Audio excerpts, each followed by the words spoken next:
സംസ്ഥാനത്ത് പോലീസ് സേനയിൽ അഴിച്ചുപണി നടക്കുന്നില്ല, വലിയ പ്രതിസന്ധിയിലേക്ക് നീങ്ങുകയാണ്. നമ്മൾ നേരത്തെ ചർച്ച ചെയ്യുന്നത് പോലെ ഇത് പിണറായി പോലീസാണ് ഇപ്പോഴും ഇവിടെ ഉള്ളത്. അതെ, പ്രധാനപ്പെട്ട തസ്തികകളിലൊക്കെ തന്നെ ഉയർന്ന പോലീസ് ഉദ്യോഗസ്ഥന്മാരെയൊക്കെ തന്നെ അവരുടെ നിയമനം ഒന്നും നടന്നിട്ടില്ല. ഈ ഉന്നത IPS തലങ്ങളിൽ പോലും വളരെ കുറച്ചുപേരെ മാത്രമേ മാറ്റി നിയമിച്ചിട്ടുള്ളൂ. എല്ലാ ജില്ലകളിലേക്കുള്ള SP-മാരെ പോലും മാറ്റി നിയമിച്ചിട്ടില്ല. എല്ലാം ഓക്കെ, അഴിച്ചുപണിയാണ്. പക്ഷേ ഇപ്പോൾ ഏറ്റവും വലിയ പ്രശ്നം വന്നിരിക്കുന്നത് അതൊന്നുമല്ല. ഇത് ഓരോരുത്തരും ഓരോ ലിസ്റ്റ് കൊടുത്തിരിക്കുകയാണ്. ഞങ്ങളുടെ ആളിന് ഇന്ന സ്ഥലത്ത് നിയമനം വേണം. കോൺഗ്രസിൽ വിവിധ ഗ്രൂപ്പുകൾ ഉണ്ട്. മുഖ്യമന്ത്രിക്ക് വേണ്ടിയുള്ള മുഖ്യമന്ത്രിയുടെ ആളുള്ളത് ഒരു വശത്ത്, ആഭ്യന്തരമന്ത്രിയുടെ ആൾ വേറെ വശത്ത്, KC വേണമെന്ന ആൾ വേറെ വശത്ത്. ഇനി സമുദായ നേതാക്കന്മാർ ഇടപെടും.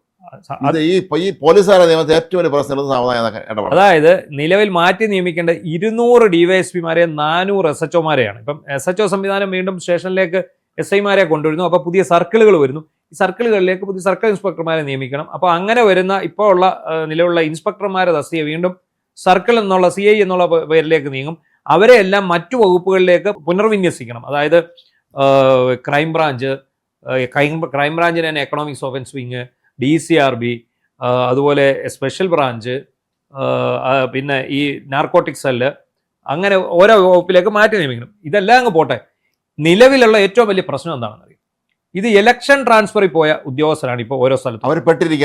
അവരെ 2 മാസത്തേക്ക് അല്ലെങ്കിൽ 3 മാസത്തേക്കാണ് മാറ്റി. അതുകൊണ്ട് അവരൊരു താൽക്കാലിക സംവിധാനം എന്നുള്ളതിൽ പെട്ടെന്ന് ഇനി വരാതെന്നുള്ള രീതിയിൽ തിരിച്ച് വേറെ ഞങ്ങളുടെ ജില്ലകളിലേക്കല്ല നേരത്തെ ജോലി ചെയ്യുന്ന സ്ഥലത്തേക്ക് വരാമെന്നുള്ള രീതിയിലാണ് അവരെല്ലാം പോയത്.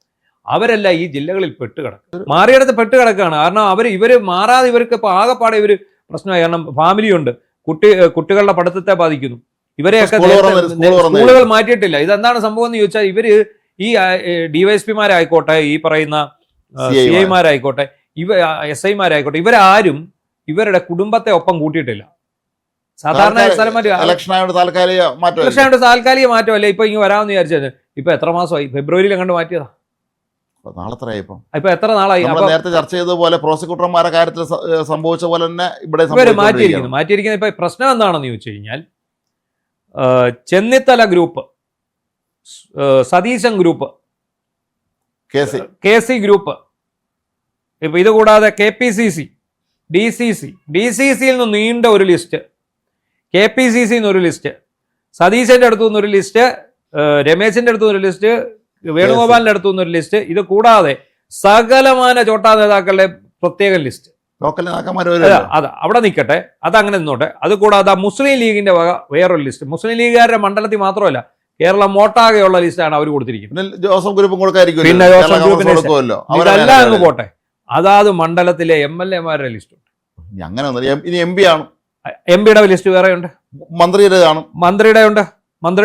പിന്നെ അത് കൂടാതെ മുതിർന്ന ഇപ്പൊ ജോലി ഇല്ലാതെ മാറിയിരിക്കുന്ന നേതാക്കന്മാരുണ്ടല്ലോ, ഇപ്പൊ തോറ്റ MLA-മാരുണ്ടല്ലോ, തോറ്റ MLA-മാരും പിന്നെ അതുപോലെ തന്നെ KPCC ജനറൽ സെക്രട്ടറിമാര്, KPCC അംഗങ്ങള്, ഇങ്ങനെയായിട്ടുള്ള യൂത്ത് കോൺഗ്രസിന്റെ പ്രതിനിധികൾ, ASU-കാര്, ഇങ്ങനെ മൊത്തം കൂടെ വന്നിട്ട് ആകെ കൺഫ്യൂഷനായി. ഓരോരുത്തരും അവരവർക്ക് ഇഷ്ടപ്പെട്ട സ്ഥലം പിടിക്കുകയാണ്. അപ്പോൾ അതിലേക്ക് വേറെ ആൾക്കാർ വരുന്നു.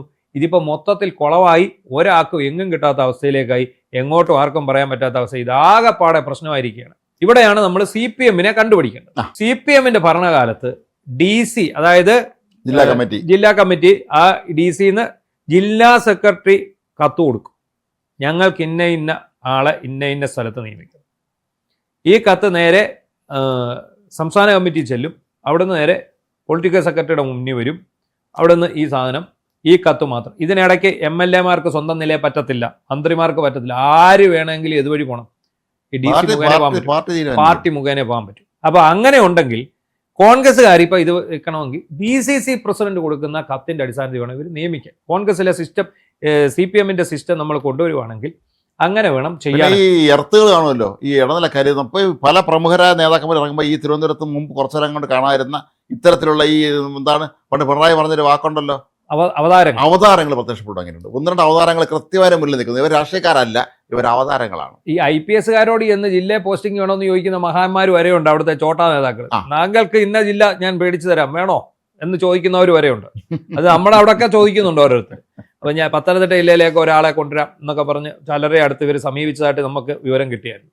അപ്പോൾ ഈ പറയുന്ന ഈ ചോട്ടാ നേതാക്കൾ, അതായത് യൂത്ത് കോൺഗ്രസിന്റെ നേതാക്കൾ, KSU-ന്റെ ജില്ലാ നേതാക്കൾ, ഓരോരുത്തരെ പോയി കാണുക. അല്ല മാത്രമല്ല ഈ കോൺഗ്രസിന്റെ മറ്റ് നാട് കേരളത്തിലെ എമ്പാടും മറ്റ് ജില്ലകളിലൊന്നും എൻ്റെ നേതാക്കന്മാരെ കാണാനില്ല, എല്ലാവരും തിരുവനന്തപുരത്താണ്. ഈ CPM എന്താണ് ചെയ്തുകൊണ്ടിരുന്നത്? CPMന്റെ കാലത്ത് ജില്ലാ സെക്രട്ടറിയുടെ വീട്ടിൽ രാവിലെ ഒരു പൂരത്തിലുള്ള ആളാണ്. ഇപ്പം നമ്മുടെ അവിടെ ഈ ജില്ലാ സെക്രട്ടറി KP ഉദയഭൻ, അദ്ദേഹം താമസിക്കുന്നത് പത്തനംതിട്ട ജില്ലയാണെങ്കിൽ പോലും അദ്ദേഹം താമസിക്കുന്ന അങ്ങ് പത്തനാപുരത്തിനടുത്തായിട്ട്. അപ്പോൾ എല്ലാ പോലീസുകാരും എവിടെ നിന്നൊക്കെയാണെന്നറിയോ, ഇവർ രാവിലെ 4 മണി 5 മണി ആകുമ്പോഴേ അദ്ദേഹത്തിൻ്റെ വീടിൻ്റെ മുമ്പിൽ ചെന്ന് ഭയങ്കര ഇതാണ്. ഇപ്പോൾ പുള്ളിയെ ചെന്ന് കാണും, പുള്ളി കത്തെഴുതി കൊടുക്കും. ഇങ്ങനെ ഈ കത്തെഴുതി കൊടുക്കും. പക്ഷേ P. ശശി പൊളിറ്റിക്കൽ സെക്രട്ടറി ആയതിനു ശേഷം ഈ DC-യുടെ കത്ത് വന്നാലും അദ്ദേഹം അയാളുടെ ഇന്ന സർക്കിൾ കാണുമല്ലോ, അതുകൂടെ നോക്കിയിട്ടായിരുന്നു നിയമിച്ചത്. എങ്കിൽ പോലും DC പറയുന്നതിനൊരു വിലയുണ്ടായിരുന്നു, അല്ലെ ജില്ലാ സെക്രട്ടറി കൊടുക്കുന്ന കത്തിനൊരു വിലയുണ്ട്. അവിടെ അത്രേ വരും. അവിടെ ആ ഒരാളെ നോക്കിയാൽ മതി. ഇവിടെ ഇപ്പോൾ ഒരു ഉദ്യോഗസ്ഥന് പോസ്റ്റിംഗ് കിട്ടണമെങ്കിൽ ഇപ്പൊ രമേശ് ചെന്നിത്തല ആഭ്യന്തരം ഭരിക്കുന്നു എന്ന് പറഞ്ഞിട്ട് കാര്യമൊന്നുമില്ല, ഒരു കാര്യമില്ല. അപ്പൊ DCC പ്രസിഡന്റിന്റെ കത്ത് വന്നിരിക്കും, ഇന്നടത്ത് ഇന്നയാളെ നിയമിക്കും. അപ്പോൾ അടുത്ത ജില്ലയിലെ DCC പ്രസിഡന്റ് കത്ത് തന്നിരിക്കുകയാണ്. ഇപ്പം ആലപ്പുഴ ജില്ല DC പ്രസിഡന്റ് കത്ത് കൊടുക്കുക, പത്തനംതിട്ട ജില്ല ഇന്ന സ്റ്റേഷനിൽ ഇത് ഇന്റെ ആളാണ്, ഈ ആളിനെ നിയമിക്കും. മാത്രമല്ല വേറെ കത്തും കൂടെ വരും, ഇവനെ നിയമിക്കരുതെന്നും പറഞ്ഞ് കത്ത് വരും. അതും ആ DYSP നമുക്ക് വേണ്ടപ്പെട്ടവനല്ല, അവൻ നമ്മുടെ എതിരാളിയാണ്, അവനെ എടുത്ത് വല്ല പിന്നെ വയനാട്ടിലേക്ക് സുൽത്താൻ ബത്തേരിയിലേക്ക് മാറ്റാമെന്ന് പറഞ്ഞാൽ വേറെ കത്ത് വരും. അതെ. അപ്പൊ ചുരുക്കി പറഞ്ഞ സ്റ്റേഷനുകളിലെല്ലാം ഇപ്പൊ കുളം ആയിട്ട് കിടക്കുന്നു. ഈ സ്ഥലം മാറ്റം കാത്തിരിക്കുന്ന SHOമാരും DYSPമാരും ഒക്കെ അവരാകെ മുഷിഞ്ഞു. അവർ ഇന്ന് വരും നാളെ വരുമെന്നും പറഞ്ഞ് അവരിയ്ക്കുകയാണ്. പക്ഷേ ലിസ്റ്റ് വരുന്നില്ല. കാരണം ഇവർ ഇത് വന്നിട്ട് വേണം. അതുകൊണ്ട് എന്ത് ചെയ്യുന്നു, ഇവരാരും ഒരു കേസും പരിഗണിക്കുന്നില്ല, ഒരു കേസും അവർ പിടിക്കുന്നില്ല. അവസ്ഥയാണ് ഇപ്പോൾ. അവര് ഒരു കേസും അവർ പിടിക്കുന്നില്ല. അവർ പ്രമാദമായ കേസ് വരുന്നൊക്കെ അവർ മാറ്റി വെക്കും. ഇത് ഞാൻ അന്വേഷിക്കേണ്ട കാര്യമില്ല, ഇപ്പൊ സ്ഥലം മാറിപ്പോകും, എനിക്ക് ഇതിന്റെ ആവശ്യം. അങ്ങനെ ആറ്റിറ്റ്യൂഡ് വന്നു കഴിഞ്ഞാണ് പോലീസിന് മൊത്തത്തിൽ. അതെന്നേ വന്നു. അതായത് ഭരണം മാറിയ അന്ന് തൊട്ട് ഇവിടെ പോലീസിൽ യാതൊരു പരിപാടിയും നടക്കുന്നില്ല. ദൈനംദിന പ്രവർത്തനങ്ങൾ പോലും ബാധിച്ചിരിക്കുകയാണ്. എല്ലാവരും പെട്ടിതാറാക്കി. പിന്നെ മാത്രമല്ല, ഇതിനിടയ്ക്ക് ഇവർക്ക് വേറെ പണിയുണ്ട്. ഇവർക്ക് ഇഷ്ടശേഷം പിടിക്കണ്ടേ, അതും വേണമല്ലോ. അവർ അതിന്റെ ടെൻഷനിലാണ്. ഇത് കിട്ടുമോ ഇല്ലയോ. അപ്പൊ നമ്മളിപ്പം പറഞ്ഞ പോലെ ഞാൻ DCC പ്രസിഡന്റിനെ കൊണ്ട് പറയിപ്പിച്ചു, കിട്ടത്തില്ല. രമേശ് ചെന്നിത്തലയെ കൊണ്ട് പറയിപ്പിച്ചു, കിട്ടത്തില്ല. പിന്നെ രമേശ് ചെന്നിത്തലയുടെ സ്വന്തം ആളെ കൊണ്ട് പറയിപ്പിച്ചു, കിട്ടുകയില്ല. പിന്നെ ആരെ കൊണ്ട് പറയും, അത് KC-യെ കൊണ്ട്. ഇപ്പൊ KC-യുടെ ആളാരാണ്, KC-യുടെ ആളിനെ തിരക്കിപ്പോ. അന്നേരമാണ് ഇത് പറ്റുകയില്ല, സതീശനാണ് ഇത് അന്തിമ തീരുമാനം എടുക്കുന്നത്, സതീശന്റെ ആളെ തിരക്കിപ്പോ. സതീശനൊക്കെ ഈ ഓരോ ലിസ്റ്റും എടുത്ത് ഈ പറയുന്ന 400 SHOമാരെ മാറ്റുന്നിടത്ത് ഇന്ന സ്റ്റേഷൻ ഇന്ന ആൾ പോട്ടെ എന്ന് പറയാനിരിക്കുകയാണോ? ഈ തിരുവനന്തപുരം സെക്രട്ടേറിയറ്റിന്റെ പുറകിലുള്ള കണ്ടോൺമെന്റ് ഗേറ്റ് ഉണ്ട്. ആ ഗേറ്റിനോട് നമ്മൾ കുറച്ച് മാറി നിന്നാൽ ഈ കാഴ്ച കാണാം. ഈ ആശാന്മാർ പാഞ്ഞു വന്നുകൊണ്ടിരിക്കുകയാണ്.